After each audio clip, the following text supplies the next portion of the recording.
السلام عليكم. قاعدة لا بيا ولا عليا وإذن فاجأ إن العيد بعد كم يوم. والله يا أخوانا نكلمكم بجد، أنا اتلهيت في الامتحانات واتلهيت في شغلي واتلهيت في الدنيا، وفجأة كده أقولوا لا ده العيد خلاص آخر الأسبوع. طيب النيش ده لازم أعيد يعني نلبسش جديد النيش يلبس. يعني عايزة نقول لك أهم من عيالي، النيش لازم يستحمى ولازم يعيد على العيد. النيش ده أنا عاملاه على عيد رمضان والله، يعني عادي عيد رمضان ما لهيش كتير، ولكن تشوفي كمية التراب اللي فيه، كمية التراب اللي جواه تقولي دي كدابة، ده نيش قاعد في بيت مهجور لملايين السنين، ما لهاش حل غير كده. المهم برا وجوا، يعني عايزة نقول لك بصي بتاع ده ألوان، كل الألوان اللي في الدنيا حجيت تلاقيها في الباب ده، وردي ما شاء الله عامل خريطة على الباب. فجيت قلت ايه ما بدهاش، بس انا مش تعجبني طريقه التنظيف العاديه، اني انا طريقه التنظيف اللي كنت ننظفها كانت حلوه ما شاء الله ويلمع وتمام، ولكن مش هو ليفل التنظيف اللي انا عايزاه، لا مش هو ليفل اللمعان ولا ليفل التنظيف اللي انا عايزاه. فقعدت ندور هنا وندور هنا وندور هنا، لقيت لك الطريقه التركيه، الطريقه التركيه في التنظيف. بصي عايزه نقول لك الطريقه دي تفرهد يعني تعبتني، بس اللهم بارك النتيجه ما فيش بعد كده، يعني النتيجه حاجه تاني. بصي لو انت اول مره تشوفيني، انا ام المعتصم ودي قناتي عليها روتين صعيدي مغفلق. يلا حطي لي اللايك الزين للفيديو واشتركي ونوريني وسيبي لي كومنت بدعوه حلوه، ويلا بينا نبدا.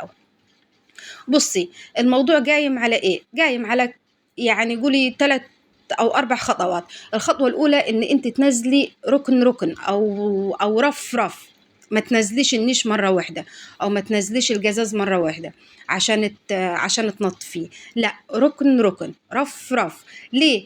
لاني انا عجبتني الحته دي تحديدا الموضوع كان متعب بس الحته دي كانت حلوه.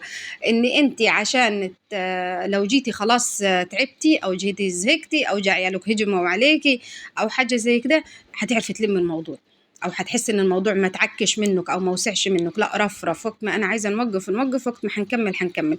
فكان الموضوع هنا مريح خالص ما شاء الله يعني.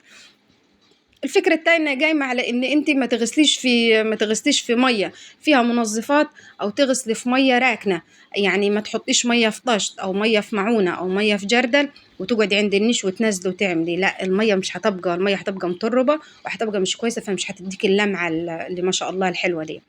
اني شفتهم يحطوا في مية الحنفية، يعني تاخديها على الحوض كده وفي مية جارية، مية متجددة، بحيث ان كل الكوباية اللي تتغسل لا تتغسل في مية متجددة، ما تتغسلش في مية راكنة، فتديك اللمعة، يعني ما شاء الله تبارك الله لمعة يعني.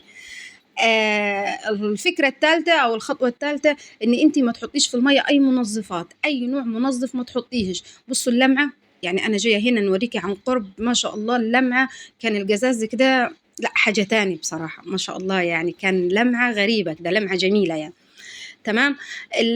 الفكرة الثالثة اني اقول لك ايه، ولا هي الرابعة مش عارفة عدي معايا الفكرة الثالثة ان انت ما تحطيش اي منظفات في المية، لان المنظفات مع الجزاز ومع الصيني ده مش هتستخدميه، ده اساسا ده احنا جايبينه معرض، ده جايبينه تكفير ذنوب كده في البيت، حاجة كده كل مناسبة لازم تكفروا ذنوبك انت واطنط فيها، فانت مش هتستخدميه، فما فيهش اي دهون ولا اي لسليس ولا اي حاجه، ده تراب مش اكتر. فان انت لما حجيت تستخدمي له المنظفات وتحطي له المنظفات هيبدا لونه يبهت وهيبدا يضلم ومش هيديكي نفس اللمعه اللي احنا عايزينها. فانت تستخدميه في ميه جاريه، ميه مش راكنه، ميه نازله من الحنفيه طوالي، ما تحطيش اي منظفات وتنزلي رف الموضوع هيبقى مريح معاكي خالص. اي نعم هو مفرهد بس هيديك نتيجه حلوه للامانه يعني، هيديك النتيجه ما شاء الله. فانا عملتها في كذا خطوه، اني انا قعدت نفضي وناخده عنده الحوض ونروح نغسله، وبعدين رحت فرشت قماشه قط اللي هتشوفيها مفروشه دي، اللي يتغسل اول باول نحطه يتصفى على القماشه القط، ومسكت قماشه قط من تاني بقيت النشف. بصي التنشيف للنص في اللمعان وفي النظافه بصراحه، يعني بعد ما تمسكي بعد ما تتغسل ادي كده انا مصفيه، بعد ما غسلتها تصفى، وبعدين نمسك القماشه ونبدا ايه، نبدا ننشف فيه. اول ما يتنشف يلمع يبقى حاجه تاني، والصيني ده كمان في النظافه ما نقولكش، الصيني في النظافة يبقى حاجة خطيرة يعني بصراحة. المهم حطي لايك اوعى تنسى يا، عشان اللايك يدعم الفيديو ويرفعه، ولو ما اشتركتيش اشتركي وحطي لي كومنت قولي لي انت من وين. جيت بقى في يعني في الآخر كده تعبت بصراحة، بس لمّا تتفرجي على النتيجة لأ يا أخوانا والله العظيم حاجة تاني، يعني ما شاء الله ويكأني أول مرة نعمل النيش.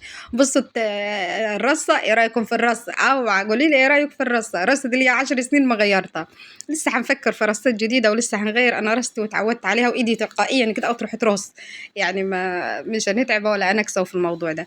بس عايزة نوريكي اللمعان ما شاء الله، يمكن الصورة كمان مش مبينة حجم اللمعان أو اللمعة بتاعة الجزاز والصيني دول بالذات تبان عليهم النظافة وتبان فيهم النظافة يعني. المهم جربيها وادعي لي، جرب الطريقة دي فعلا وادعي لي، وبارك الله فيهم الجماعة الأتراك دول. أي نعم شغلهم متعب ويعني مجهود بصراحة، ولكن النتيجة خرافة في الآخر. بصي لو ما اشتركتيش في القناة اشتركي ونوريني، لو ما عملتيش لايك اعملي لايك واعملي كومنت وادعي لي وفرحيني ولك بالمثل يا رب إن شاء الله. والسلام عليكم.